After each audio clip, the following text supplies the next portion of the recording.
Welcome to the Quick Start video series for Cubase. My name's Walt Honeycutt.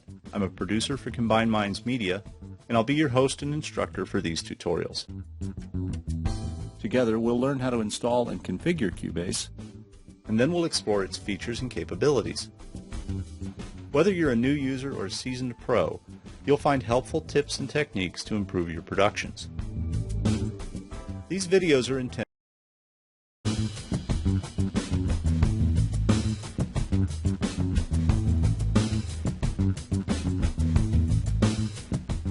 Welcome to the Quick Start video series for Cubase. My name's Walt Honeycutt. I'm a producer for Combined Minds Media, and I'll be your host and instructor for these tutorials.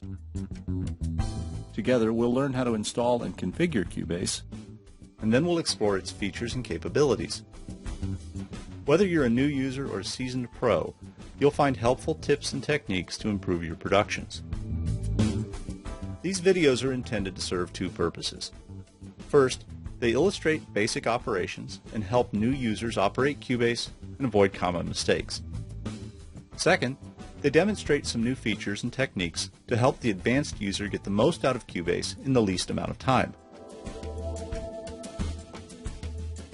The videos are divided into two parts covering the following subjects. In part 1, we'll demonstrate getting started, getting connected, basic audio recording, basic MIDI recording, and basic mixing.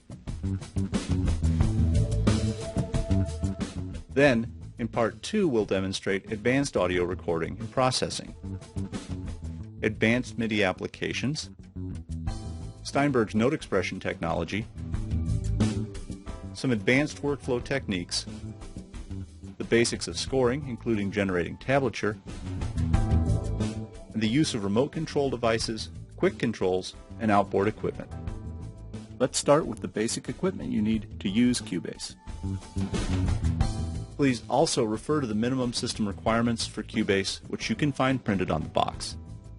At a minimum, you'll need a PC running Windows 7 or a Mac running OS 10.6, a USB-E licenser, and you'll also need a My Steinberg account, which you create during the registration process, an audio interface and microphone, a MIDI interface and a MIDI input device, speakers, an amplifier, and headphones.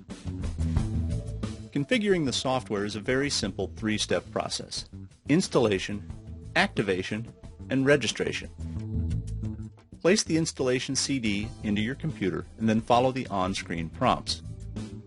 And we recommend that you activate your license and register the software immediately. Once Cubase is installed, double-click its icon to launch the program. When Cubase opens, the main screen that you'll see is the Steinberg hub. The left side of the screen gives you quick access to things like news, downloads, and the knowledge base. The right side of the screen is where you begin to set up your new project. The 6 tabs along the top provide quick access to a wide variety of project templates for different activities. The recording and production templates are pre-loaded with tracks, instruments, and even some drum parts to get you up and going quickly. Now when you record, Cubase streams the audio directly to your hard drive. This means that you have to tell Cubase where the project will be saved before you can begin to record.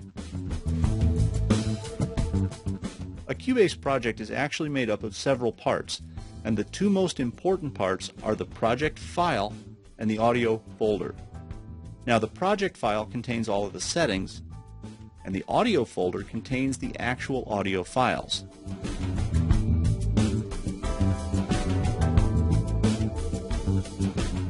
The menus at the bottom let you choose where Cubase will store your project. You should start a new project folder for each song to help keep things neat and organized.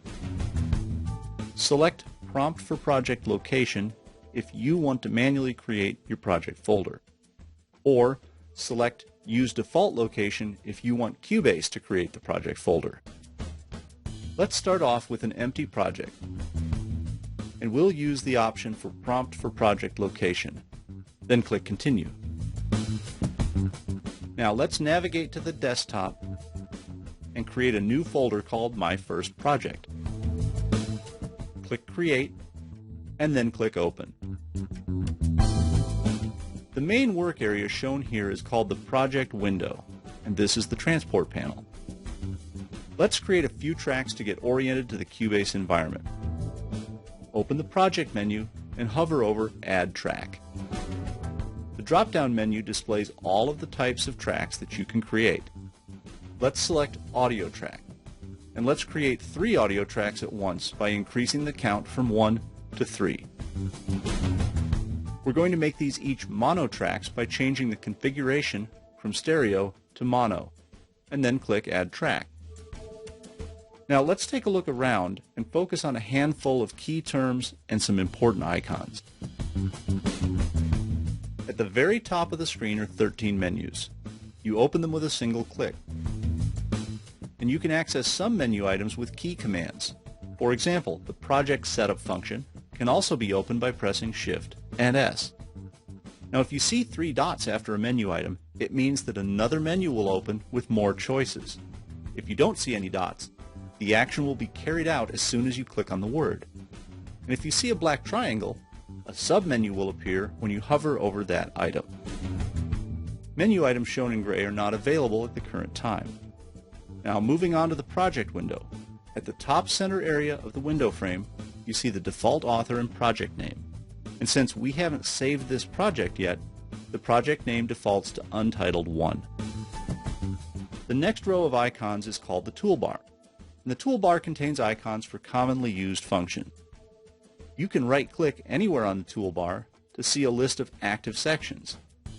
And you can also open the Setup window to further configure the toolbar.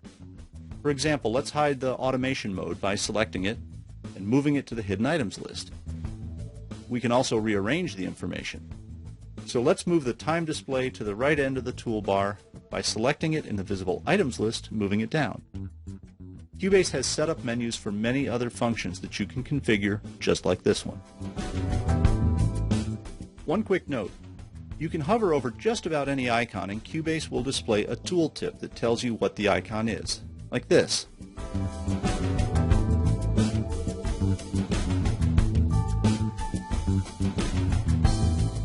Now, this icon is the Window Layout button, and it is a very important control. You see it throughout Cubase. When you click on the Window Layout button, the active window dims and a selection box appears. Here you can choose which panels you wish to display in a given window. In this example, you can see that the Info line and Inspector are visible, but the Status line and Overview line are hidden. Here's how it works.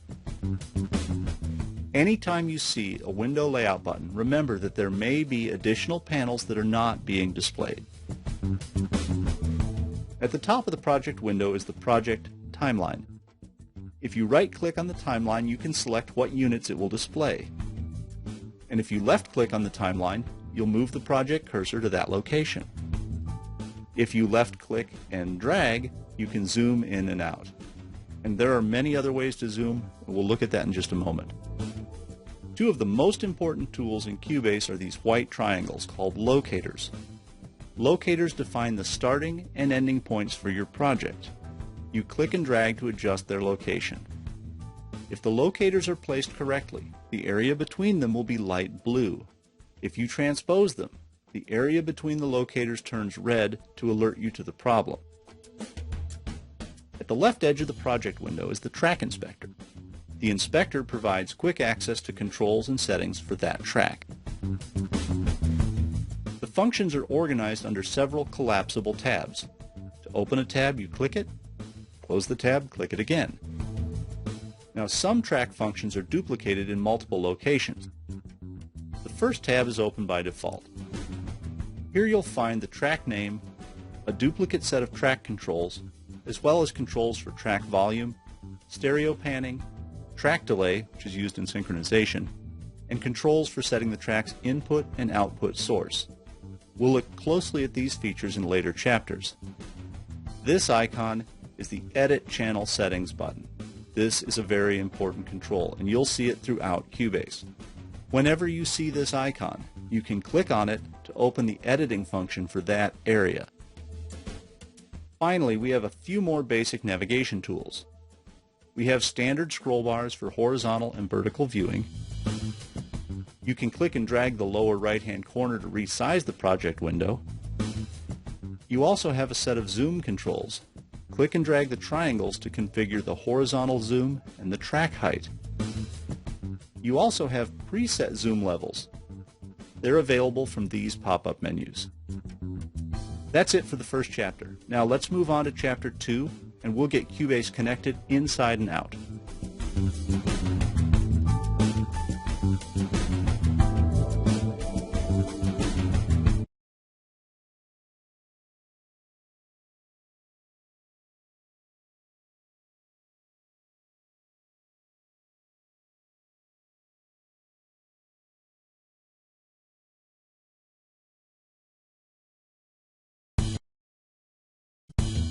In this chapter, we're going to explore how to set up and configure the internal and external connections required for both audio and MIDI.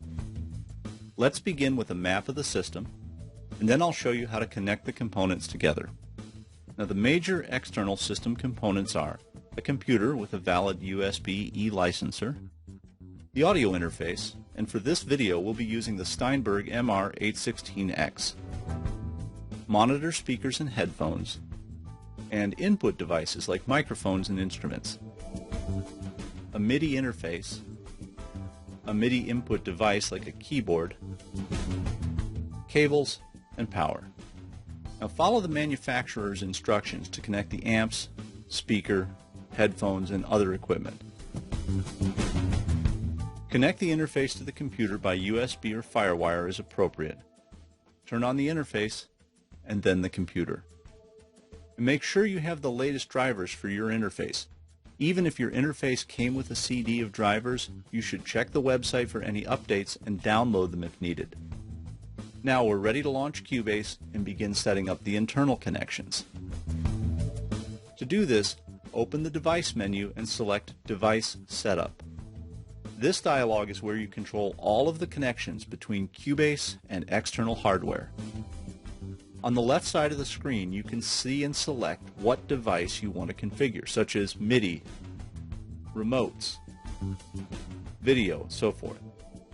For this video, we're only going to configure devices for MIDI and audio. The right side of the screen is where you adjust the settings. Let's set up our MIDI interface by selecting all MIDI inputs. Next, we'll designate which MIDI ports we want Cubase to use. MIDI output is used if you're controlling external instruments and devices. We'll leave that alone for now. You can also choose which ports to show or hide. By hiding items that you don't use, the MIDI input menu in the inspector is streamlined. Next, we're going to move to the VST audio device. Before we go any further, let's explain three terms: ASIO, VST, and latency. ASIO stands for Audio Stream Input Output. ASIO is a digital audio protocol designed by Steinberg that allows for extremely high speed and high fidelity by connecting an application like Cubase directly to the sound card. This direct high-speed communication with the sound card makes it possible to process multiple high-quality channels at one time. VST stands for Virtual Studio Technology and is another Steinberg innovation. VST allows for the seamless integration of software, plugins, and hardware. It also allows for connections that mimic a traditional recording studio. VST connections are what link all parts of the Cubase environment together. And latency is the short period of time, usually milliseconds, that it takes for an audio signal to be processed by a digital system. Latency results from analog to digital conversion, buffering, and signal processing. The more processing you apply to a signal, the more latency you will introduce. Latency is primarily a factor when recording live audio. If the latency value is too large, the performer will hear a delay, similar to an echo between the time they play a note and when they hear it in their monitors. Let's return to the VST audio device setup page and look at ways to control latency as we finish configuring our device. You select the ASIO driver for your interface here. I'll pick the Yamaha FireWire device, which is the MR816. Below it, Cubase tells you how much latency the driver will introduce while processing the incoming signal. Anything above about 5 milliseconds will begin to become noticeable. Now we can reduce latency by reducing the interface's buffer or working memory. However, if you set the buffer size too low, you risk introducing pops, clicks, and dropouts. The specifications of your computer will determine how low you can go without problems. Now on the other hand, when you're mixing, we recommend that you set the buffer size to a larger value to get the best performance out of your computer. A better way to eliminate latency is by using direct monitoring if your interface supports it. Direct monitoring sends the live signal back to the musician directly from the interface before processing, so no latency is introduced at all. We now have the MIDI and audio devices configured. Let's look at how to set up the various connections within Cubase so that we can begin to record. Open the Device menu and find VST Connections. The VST Connections window is the control center for all of your routing. Use the tabs at the top to select which family of connections you want to work with. Let's start with Inputs. You'll see the word bus used a lot in Cubase. Using buses may sound confusing, but they're very straightforward. Just like a real bus picks up people at a station and drops them at any of several locations along a route, an audio bus takes a signal from one source and makes it available to any destination. So when we set up an input bus, we're creating a route within Cubase for the incoming signal. That signal can then be used by any destination along its route. This means an incoming signal can be routed to one track, several tracks, or a combination of tracks and devices, and so forth. By using buses, Cubase can use a small number of inputs to connect to a virtually unlimited number of tracks. Let's create 2 input buses so we can record a guitar and a voice at the same time on separate channels. Click Add Bus. Select what configuration you want to use and how many. And let's keep things simple and just add 2 mono buses for now. Now we can name the buses. These names will be displayed in the track inspector and on the mixer to help you identify the signal routing. And we can choose which physical input we want to use on the interface. You can save this configuration as a preset, which will help you re-establish your connections quickly if your interface goes offline. You can also define a default input to be used anytime you create a new audio track. Now let's configure the output bus. And we'll look at how to connect external effects, instruments, and the Studio tab in later chapters. Okay, we should be fully connected. Let's move on to Chapter 3 and start recording.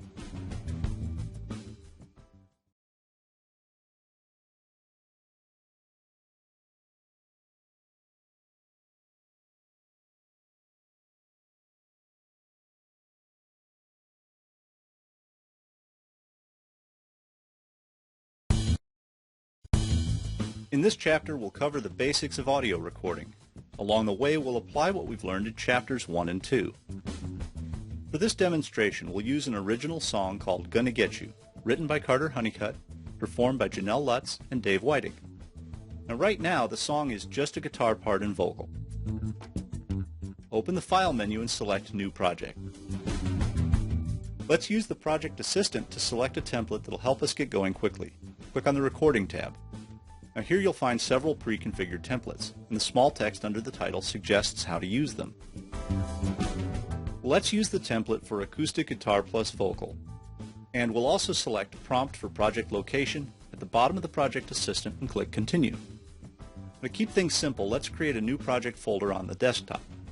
I'm going to give the project folder the same name as the song, Gonna Get You, then click Open. Well, here's the project window. Let's enlarge it using the handle at the lower right corner. You can see that the template contains 2 audio tracks that have already been named for their intended parts. If you look closely at the first track, you'll notice that the icons for Insert Effect State and EQ State are illuminated.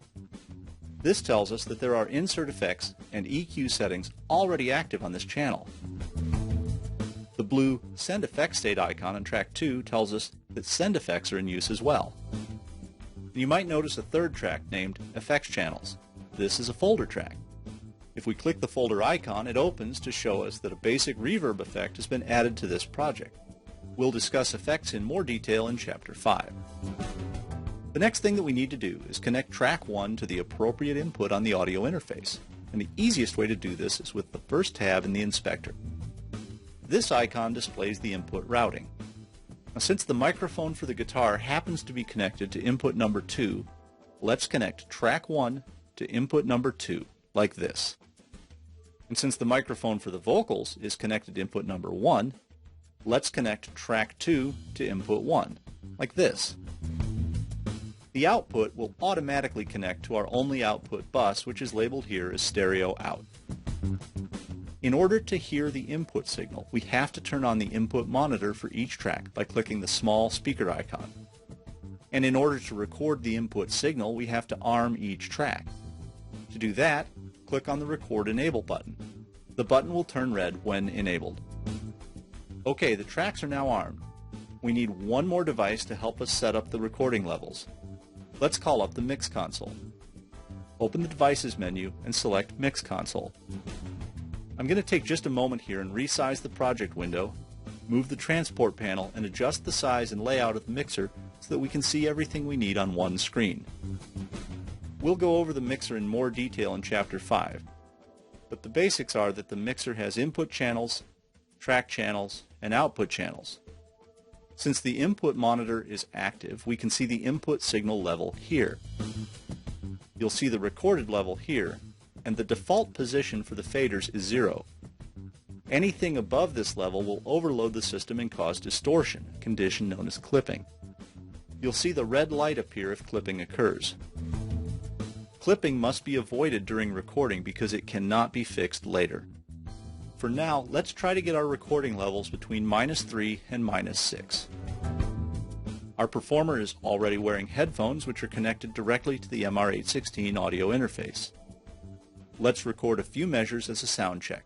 Press the record button on the transport panel. Are your volumes okay? Lovely, yes. That's brilliant. Okay, rolling.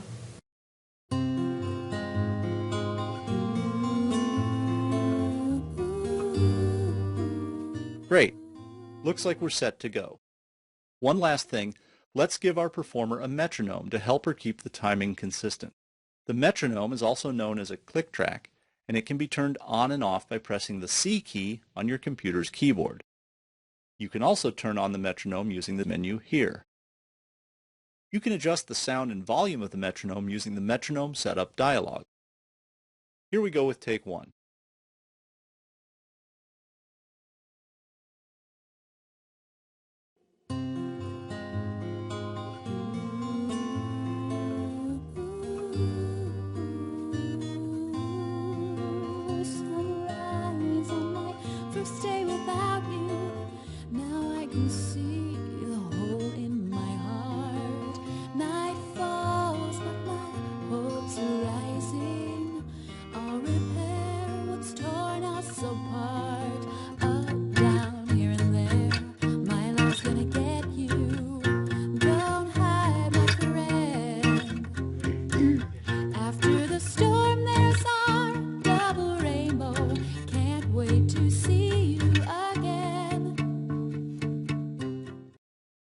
Nice job. The guitar performance was terrific. The vocal performance was good too, but there was one glitch, a cough in the middle. To listen to the performance, we need to disable the input monitor by deselecting the yellow speaker icon. Then return to the beginning and press play.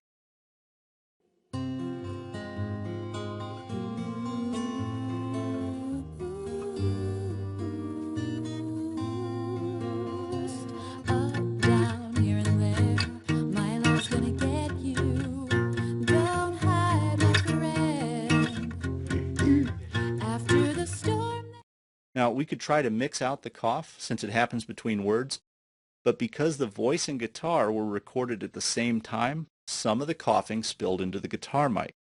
So let's try this again, but record the guitar in one pass and then overdub the vocal in a second pass.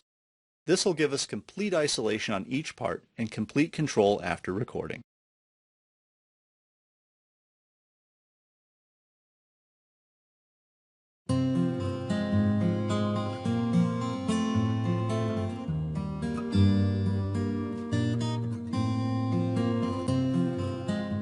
Nice job. Now let's record the vocal.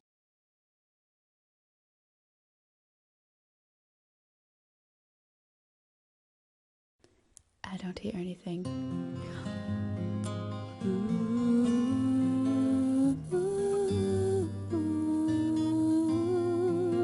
Sunrise on my first day without you. Now I can see the hole in my heart.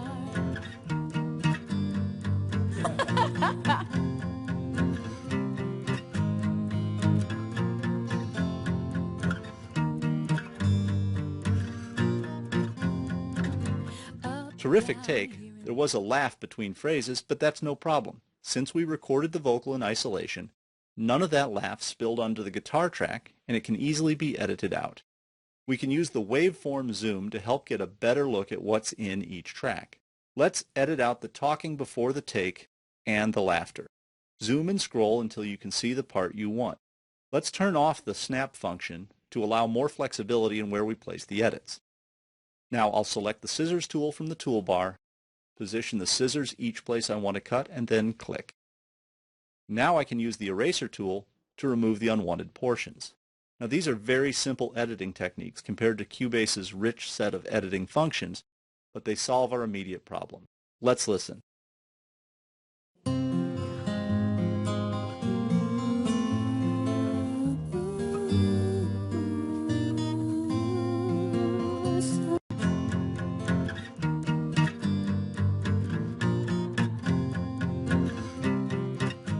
Much better. We have a good start. Let's move on to Chapter 4 and see how to use MIDI and some VST instruments to add more parts to our first tracks.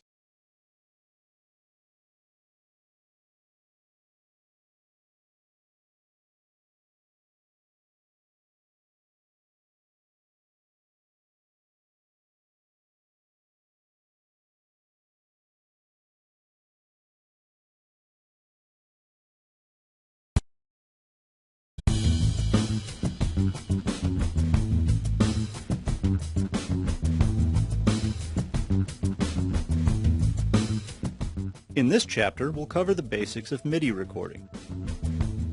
We'll continue to work on the original song, Gonna Get You. So far, we've recorded a guitar part and vocal. Now it's time to add drums and a piano part using MIDI and VST instruments. Let's begin with a basic review of MIDI and how it works. MIDI stands for Musical Instrument Digital Interface. It's a computer language that allows musical instruments to talk to each other. MIDI was originally developed in the early 80s and is still in use nearly 30 years later. That is remarkable longevity in the world of computers, and it's a testimony to how well MIDI works. Recording MIDI is fundamentally different from recording audio. For one thing, no sound is recorded, only instructions. The most basic MIDI commands are note on and note off. A MIDI file has a lot in common with an old player piano scroll. So much so that even today, most MIDI editors refer to their user interface as a piano roll. When you press the key of a piano, actual sound is generated. By comparison, when you press the key of a MIDI keyboard, all that comes out is a note-on command. When you release the key, the keyboard transmits a note-off command. This means that you need two components to make music using MIDI. You need a controller or an input device to generate the commands, and then you need a sound module or tone generator to generate the actual sounds.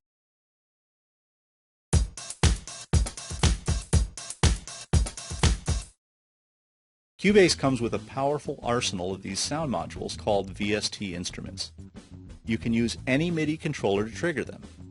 For this video, we'll use a traditional keyboard as our MIDI controller. Let's look at an example. Let's begin by selecting some VST instruments. Click on the window layout icon and enable Racks. With Racks enabled, you have direct access to both